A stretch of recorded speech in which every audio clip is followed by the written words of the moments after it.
Back to the channel, everybody. This is Lady Nika in with a review for The Haves and the Have-Nots. It's season 3, episode 14. I'm going to try not to make this that long, so I'm going to jump right on into everything and try to get as much of it out, without it being a long video.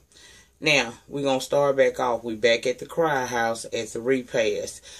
Jim had just whooped Wyatt's ass, and Hannah was down there trying to take care of Wyatt and break the fight up.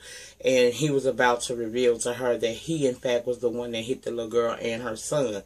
But Veronica came in the nick of time and stopped him. She had Hannah go check on Miss Cryer, and she tried to take over the, first aid work toward his lip to get the blood off of him because Jim had busted him in his shit, right? She asked Jim, did he whoop his ass? She didn't give Jim a chance to answer that question, baby. She was like, good. So she goes on to ask him, so you've been talking to the DA? And he said, yeah. He said, so you're going to tell her that I got the car? He said, yeah, because she's been holding that car over him and Jeffrey's head. Now, this bitch ain't say nothing about her son. She asked him straight up, why would I be holding something over your head? She ain't say not one word about her son, but she wanted to know, how is she doing that to him?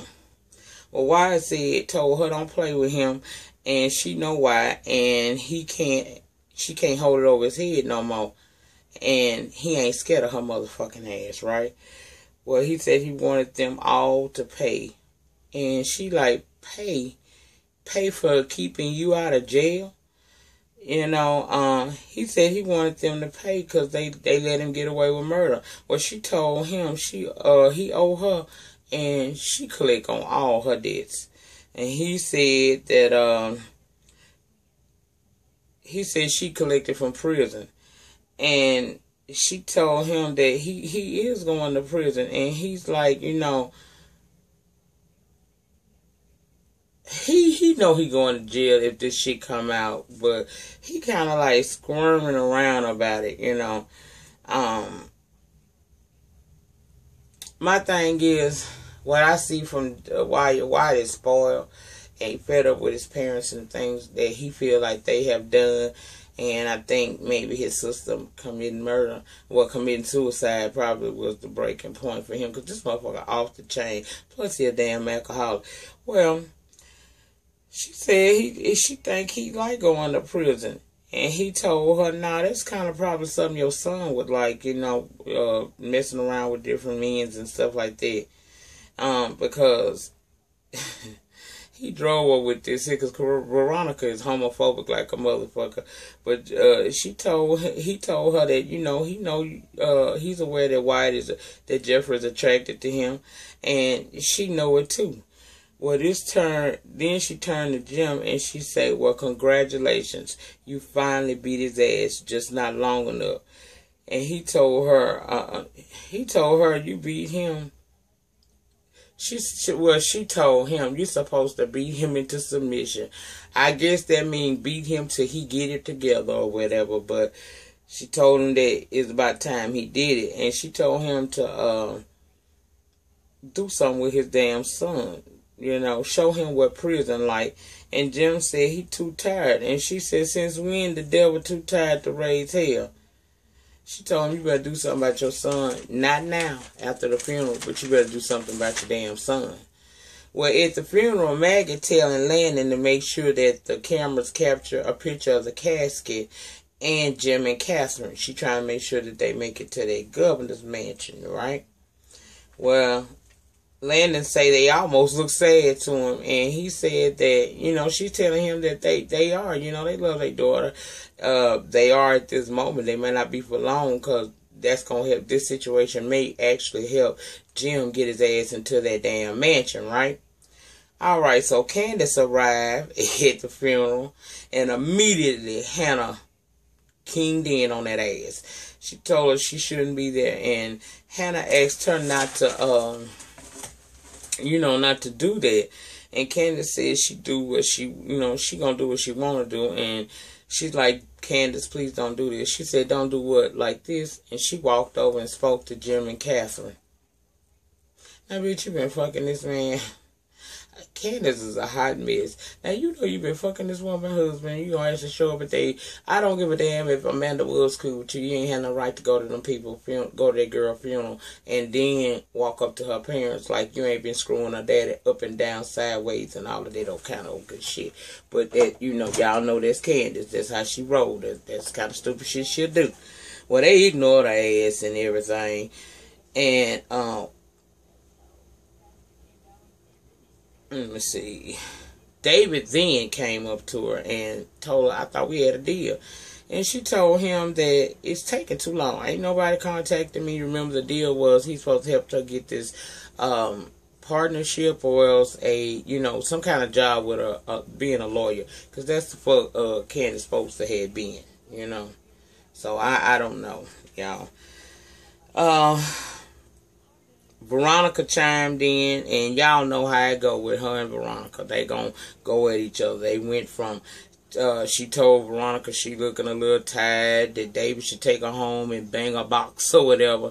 She also told her that, you know, her lips, that lipstick color wasn't good for her, and of course Veronica ain't gonna just sit there and take it like no hoe. She told her, look, I you know, the drugstore told me you had bought all of the ruby red, so I had to follow with this one since, you know, you took all the hoe colors and stuff like that. Well, they do their catty talk and, you know, all that old bullshit. And Candace tell Veronica that she can call Quincy, and she said she might, because, you know, they in the cemetery, and I'm sure they can find a nice resting place for Candace. Baby, Veronica plays no motherfucking games, you hear me? Well, Wyatt came up to her also at this time, but he not being friendly, and he damn sure not willing to do no arguing with her. He snatching her ass up. Well, Jeffrey made him leave her alone and get away from her because they didn't want to cause a scene. Because, of course, you know, all the people there, and then they have the cameras and everything going on, so he didn't want her doing that shit. Well, she know, you know, after he got Wyatt away from her, this hoe gonna knock on the motherfucking limo door. And baby, when I tell you, if they didn't do like a dynasty type of moment with that dramatic way that Catherine let the window down and looked at her and told her they're having a couple of people over at the house and she's more than welcome to come. So at this point, I don't know why Candace wasn't feeling like some shit was up, but she cool with it. She accepted it. And Hannah told her not to bring her ass to that woman's house, but of course Candace coming, right? Well, we see Miss D.A. bitch talking to her fucking boss, and he basically telling her, look, we don't have enough sufficient evidence to bring charges against Wyatt Cryer, and plus you made the department already look a fool because you did that, you know, you took his statement and clearly he was under duress. He was either high off of some drug or he was drunk, and by his dad's admission, he is alcoholic. So, you know, you couldn't take his statement into account, you know, when he told her that he had did all this shit. So he told her basically, find the car or leave the shit alone. She even tried to make mention of the fire that happened over at the Harrington's house. And he told her a fire would not, you know, destroy a vehicle. And she's like, well, I know that. And he told her, well, if you know that, then you need to know that until we get this vehicle, nothing can happen. Either find me the vehicle or leave it alone. She ain't liking it, but that's what she got to do. Well, Celine sitting up in little Mexico, her little apartment that she got, crying her ass off watching the funeral on TV, and her oldest son walks in and asks if she crying, and she says she just sad because Jim lost his daughter, right? Well, he tell her they fired him from the campaign that, you know, he was working on Jim and them campaign. They done fired him. And he questions her why her uniform is in the trash can. And he asks her, was she fired? And Celine saying that the man under a lot of stress. Celine act like she don't realize that Jim is not thinking about her. You wasn't nothing but some street booty, baby. He just happened to have had a kid by you or two. But he not leaving Catherine for you. And that's what the son was basically trying to tell him. You tell her, girl, he ain't, you know, like he gonna be all right to me, moving on with his life. He not really thinking about you. But of course, Celine lives in a world of her own that she made in her head that makes her think that Jim is in love with her, and they somehow going to work this shit out. I don't know how the hell that's supposed to happen. Well, anyway, child, he also told her, hell, we're part of this family too. You see, he don't give a fuck about us. And she's saying that just give him some time. So Celine gonna be a dumbass bitch because she in love with Jim, and she admitted that. Well, we going back over to the repass, and the private detective shows up to talk to Maggie. Apparently, Maggie done put a PI on Veronica. And the man had some 411. He said he couldn't wait. That's why he came to the Crier's house, knowing that it was being, the after funeral services were there. But he showed her that a couple of photos of Veronica with Benny making out and stuff, and told her it was less than 12 hours ago that those pictures were taken. Well, she told him to stay on the job. In fact, follow Benny too. And the man told her gonna be a little extra money, a little extra $200, cause he stay in the hood, and she saying that's fine. And she inquired about his truck, David's truck that Benny been driving, and the man told her he got the truck, he's still driving the truck, he was driving it this morning. So she tell him to stay on the job, right? Y'all, guess who showed up? That crazy ass Melissa. Now, I understand Melissa got issues going on because her dad is sick, and, her mama borrowed $500,000 from, motherfucking, what that girl name is, Veronica. And to show you what kind of dirty bitch Veronica motherfucking ass is, she holding that shit over them people's head. She basically making this girl be, come for her son in order to, not foreclose on their house and take their business. So Melissa show up at the repass, which I don't understand why. And David see her, and he comes over there and he speak, and Veronica says Jeffrey around somewhere, so they go to look for him, and David say he going with her. She told him, I don't need you to go with me. We good. We can do this by ourselves, right? Well, David told her he going anyway.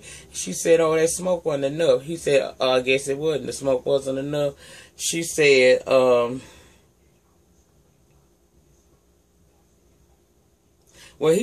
she said the smoke wasn't enough.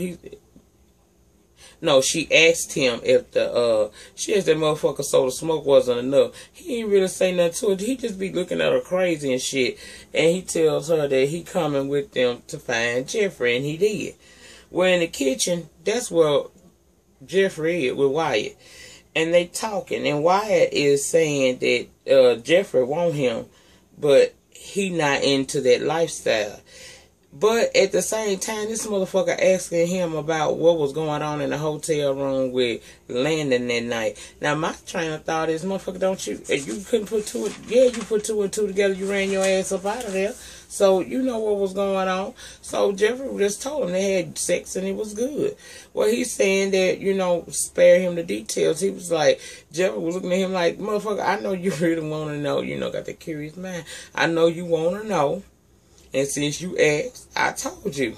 And it was good.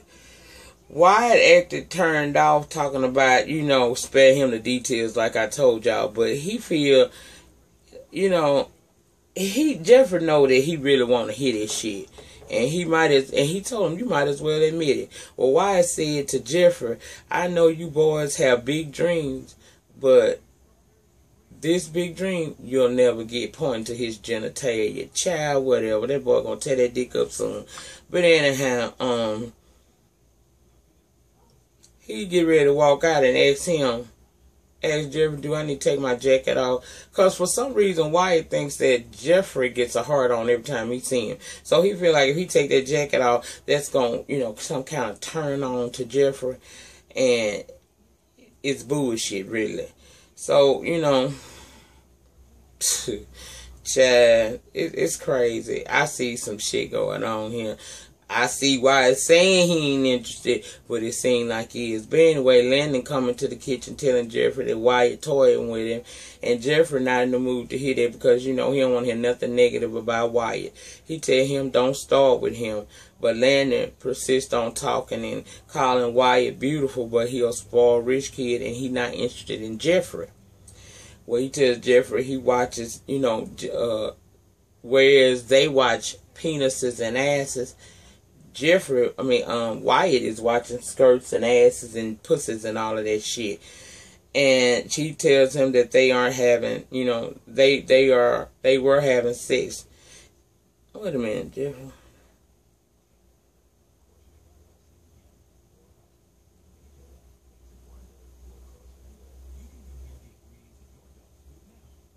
Okay, I'm sorry, y'all. It's at that moment that Wyatt tells him that Landon let him know that he finally figured out what Jeffrey was saying when they was in bed together. He thought the boy was saying why, but he was saying Wyatt. When he was having sex with Landon, he was calling out Wyatt's name. And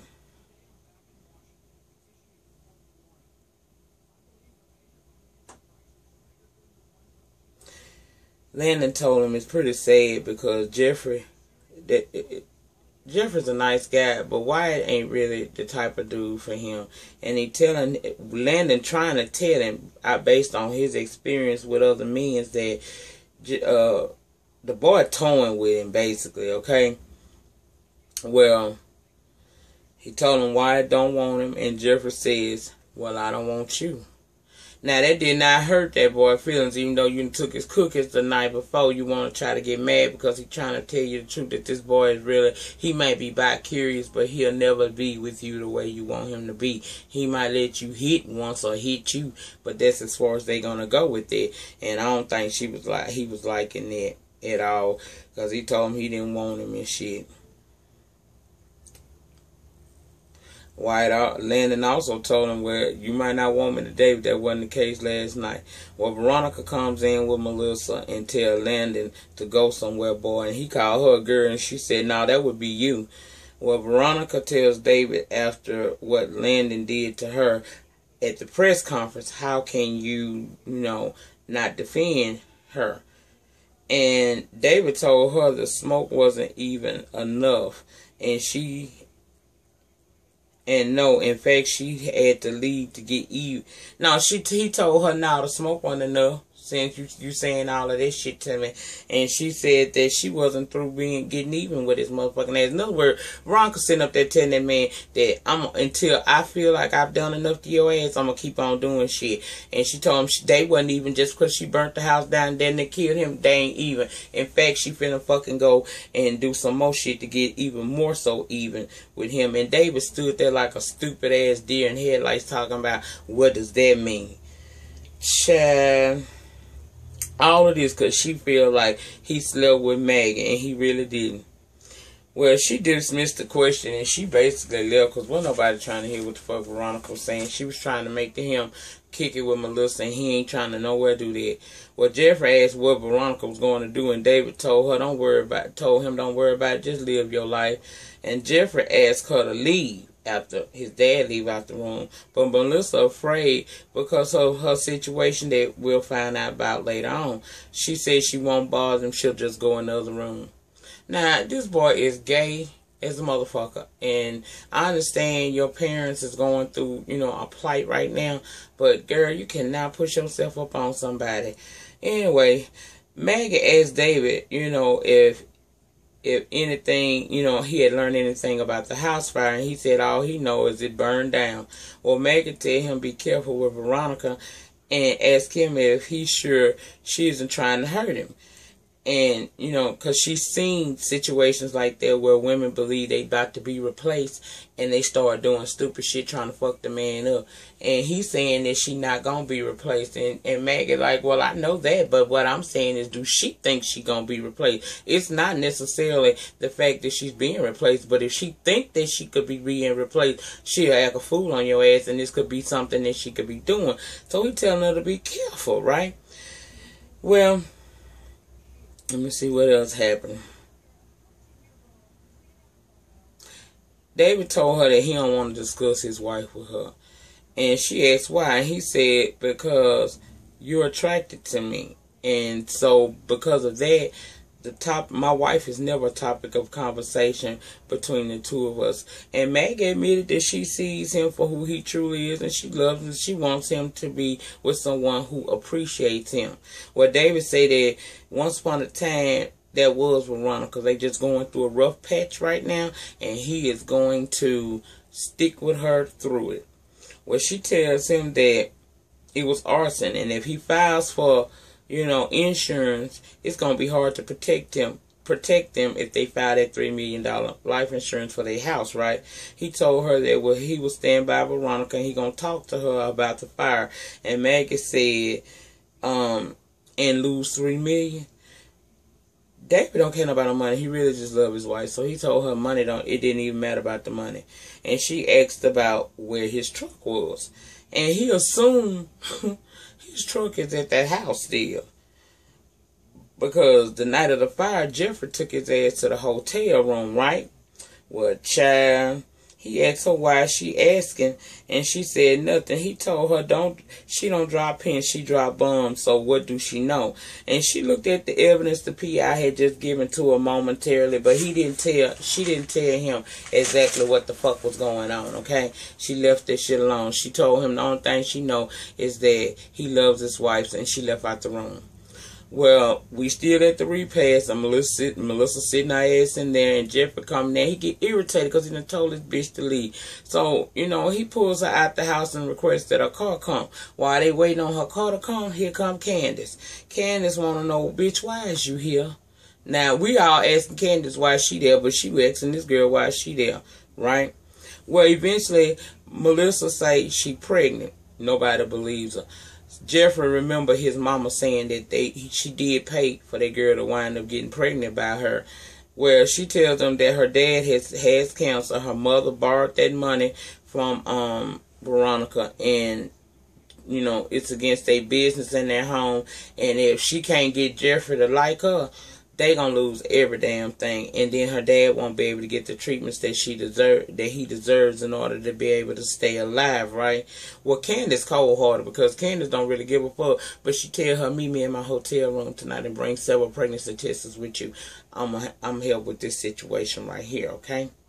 Well, old girl crying, but Candace ain't had no sympathy for her, so you know she done gave her the instruction, and she goes off into the crier house. Soon as Hannah seen Candace in that damn house, she come up to her and get to telling her, didn't I tell you don't bring your damn ass up in here? Well, Catherine come up and because see, Wyatt came at her crazy too, and Jim did too. But Catherine came up and told him that she invited her into the house and tells Hannah that she got there. Just do her a favor and go check on the guests that are out in the garden. So, you know, of course, Hannah gonna go on and do what Miss Cross said. She told her, yes, ma'am. And Candace tried to make a little joke about that because, you know, she don't like the fact her mama made. But, you know, money is money, I guess, child. Well, Jim, Catherine, and Candace go into the study to talk. And Jim offered her a drink, which she told him, you must be crazy if you think I'm going to drink this. Well, he drunk it first, so then she took it. And Catherine asked her, what did she do to her daughter? And immediately, Candace got defensive and let them know she had nothing to do with Amanda's suicide. Maybe they had something to fucking do with it. Well, she made some kind of small snide remark and goes to leave. And something about the wine. You know, I thought you would have chosen a better choice of wine or something like that, considering who you are. Handed him the cup and went to walk off, and Catherine grabbed that fucking bottle and bust that bitch across her motherfucking head. Do y'all hear me? Laid her the fuck out. Laid her out, looked at her, and then walked out. And here's the kicker. Jim got up and walked out too. So they left this whole passed out on the motherfucking couch right there. And I was tripped out by that because she hit her so cold. Like it was like, bitch, it was unexpected, but they left the bitch there. Well, next week we supposed to see Hannah walk in on Benny, and I think that's Veronica in that bedroom because David started asking about why his car was at their house, and Hannah told him, come on, we can go in here and ask him, you know, about it if you want to, but I don't know. Also, Candace goes to see Quincy in the jail, and he tell her that her ass better run and shit like that. So the season getting good, you know. I'm sorry that my review came out late, and like I said, I'm starting to get better with it. So each week it'll get a little bit better. Y'all see it ain't a 40-minute video this time, and it ain't gonna be there. I'm trying to chop the time down some, honey. Get it in, get it out. But I have several other videos I have to upload today. So in the meantime, in between time, please like, comment, subscribe. See you guys on the next video.